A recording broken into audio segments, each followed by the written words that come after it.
जी मोहतरम जनाब रमेश सिंह अरोड़ा साहब।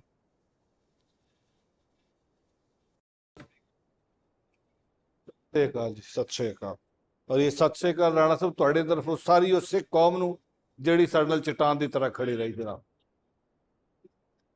जनाब स्पीकर, आज मुझे अब थोड़ा सा टाइम देंगे क्योंकि अंदर बहुत कुछ जी बोलने जी को है, आपको बिल्कुल मुझे टाइम बिल्कुल देना है। सरदार साहब बिल्कुल। सबसे पहले तो आई विल बी बाईलिंगुअल क्योंकि मेरे ਜਿਹੜੇ ਭਰਾ ਬਾਹਰ ਬੈਠੇ ਨੇ ਜਿਹੜੇ ਸਾਡੇ ਵਾਲਾ ਸਿਸਟਮ ਦੇਖ ਰਹੇ ਨੇ, मैं ਉਹਨਾਂ ਨਾਲ ਪੰਜਾਬੀ 'ਚ ਗੱਲ ਕਰਾਂਗਾ, ਨਾਲ मैं अपनी कौमी ज़ुबान भी बोलांगा जी। सबसे पहले तो मैं इस पाकिस्तान की कौम को मुबारकबाद पेश कर, खुदा ने हमें सुरखरू किया और इस सुरखरू करने में हमारी जो अमन की ख्वाहिश थी वो पूरी हुई। इस पे कोई शक नहीं कि पाकिस्तान की ये धरती, जिसको मैं अपने अकीदे के मुताबिक इसको पवित्र धरती मानता हूँ, मेरा हर सिख दुनिया के किसी कोने में बैठा है उसके लिए धरती बड़ी पवित्र है क्योंकि मेरे सिख मज़हब की बुनियाद यहाँ पे है। तो मैं अपनी पूरी पाकिस्तान की कौम को, ये जो मैं पाकिस्तान आर्मी ने, पाक अफवाज ने, पाकिस्तान एयरफोर्स के शहीदों ने, पाकिस्तान नेवी के जवानों ने जिस तरीके से दुश्मन को धूल चटाई और ये पैगाम दिया कि पाकिस्तान की कौम, भले हमारे पॉलिटिकल डिफरेंसेस हो, भले हमारे लिसानी डिफरेंसेस हो, but when it comes to Pakistan तो हम सब एक हैं।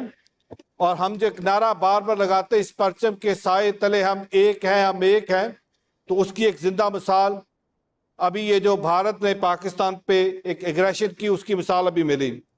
मैं उसके बाद अपने कायद मियाँ मोहम्मद नवाज शरीफ साहब का शुक्रगुजार हूँ, जिनकी कायदाना सोच, कायदाना सलाहियत और उन्हीं के विजन के मुताबिक वज़ीर आज़म पाकिस्तान, उनकी हिकमत अमली, आर्मी चीफ जनाब सैयद आसम साहब, air marshal, air chief, navy के चीफ और पूरी टीम ने मिलकर जिस तरीके से दिलेराना तरीके से इस पूरे ऑपरेशन को किया, तो मैं सबका शुक्रगुजार हूँ और शुक्रिया अदा करता हूँ कि हमने इस जो हमारी अमन की काविश है उसको हमने अचीव किया।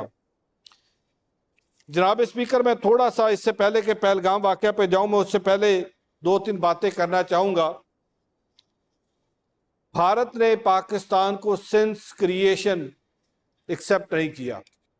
कभी 65 की जंग, कभी 71 की जंग, कभी कारगिल, कभी कुलभूषण, कभी अफगानिस्तान पाकिस्तान के बॉर्डर पे अपने सफारत खाने, कभी पंजाब के अंदर, कभी केपी के अंदर, कभी बलोचिस्तान के अंदर, कभी सिंध के अंदर फिरका वाराना फसादात, हर आए रोज़ यहाँ पे अपने स्लीपर सेल किसी ना किसी तरीके से यहाँ पे इस पाकिस्तान के अंदर जंग मुसल्लत की।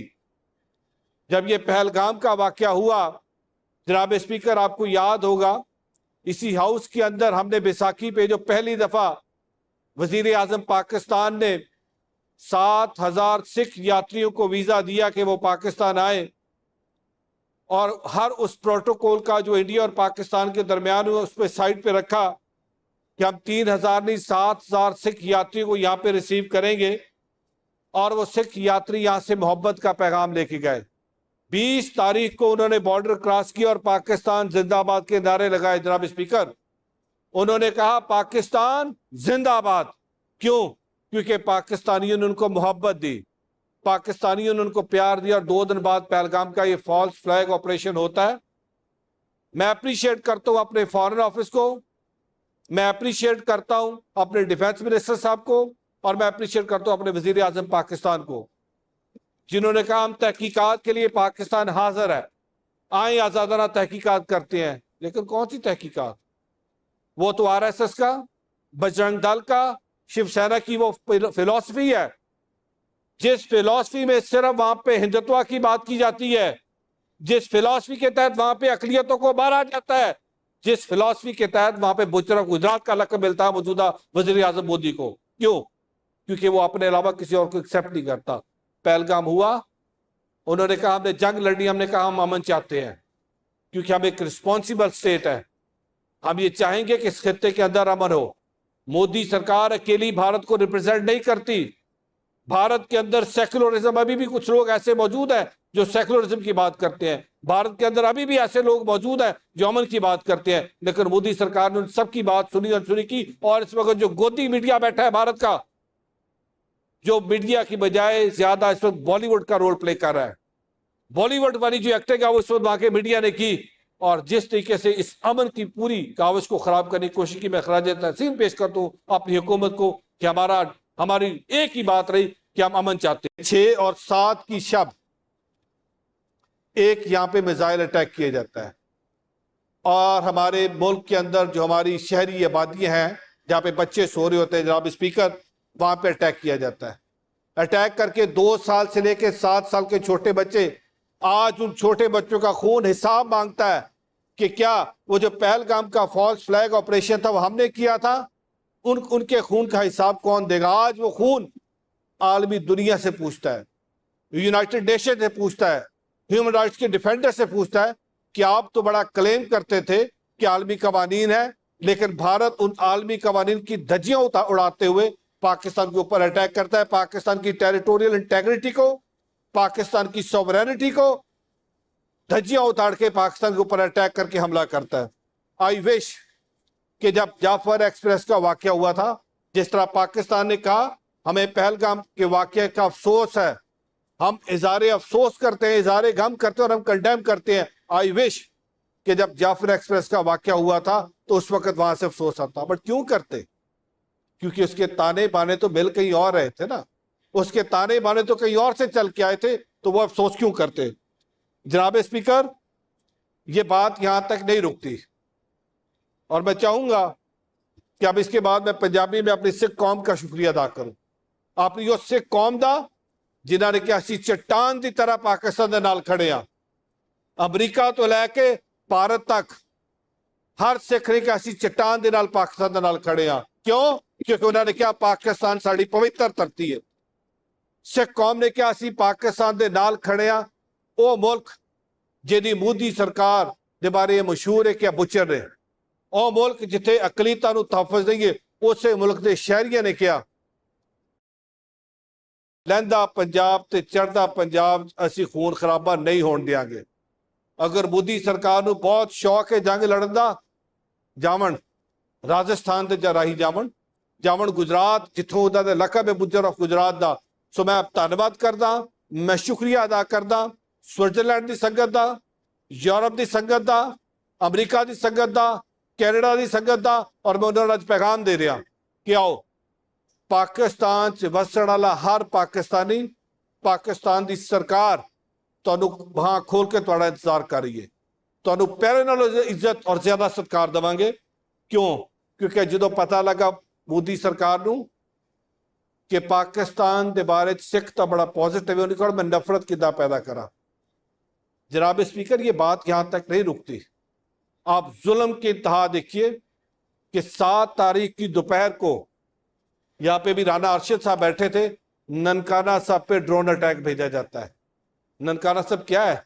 ननकाना साहब मेरी होंद है। ननकाना साहब मेरे लिए ऐसे जैसे आपके लिए मक्कातुल मुकर्रमा और मदीनातुल मुनव्वरा, मेरी उस जगह पे अटैक किया जाता है। उसी दिन रात को बैलिस्टिक मिसाइल छोड़ के अमृतसर पे अटैक किया जाता है। क्यों? ताकि सिख को यह पैगाम दिया जाए कि पाकिस्तान आपकी मुतबारक जगहों पे अटैक कर रहा है। लेकिन मैं अप्रिशिएट करता हूं अपनी सिख कौम को, मेरी सिख कौम डटी रही आखिरी लम्हे तक अपने पाकिस्तान के उस मौकफ के साथ जो अमन की हम बात करते हैं। सो मैं अपनी दुनिया भर की सिख कौम का शुक्रिया अदा करता हूं। जनाब स्पीकर, अब सीज फायर हो गया। अब सीज फायर के बाद आज रात को DGMOs की बात होगी और उस बातचीत में सीज फायर के आगे का जो लाए अमल है वो तरतीब दिया जाएगा। और मेरी ये ख्वाहिश होगी और मैं चाहूँगा, क्योंकि भारत ने हमेशा ये किया है, हर जंग के बाद, हर इस तरह की एग्रेशन के बाद सीज फायर होता है, लेकिन उस सीज फायर की वायलेशन होती है। हमारी इंडस वाटर ट्रीटी जो हमारी लाइफ लाइन है, हमारा पानी रोका गया, आबी जारियत की गई, मीडिया के ऊपर बाकायदा तौर पर एक वार खेली गई। आज हमें ये देखना है कि हमने भारत के साथ मिलकर सबसे पहले इंडस वाटर ट्रीटी को बहाल करना है।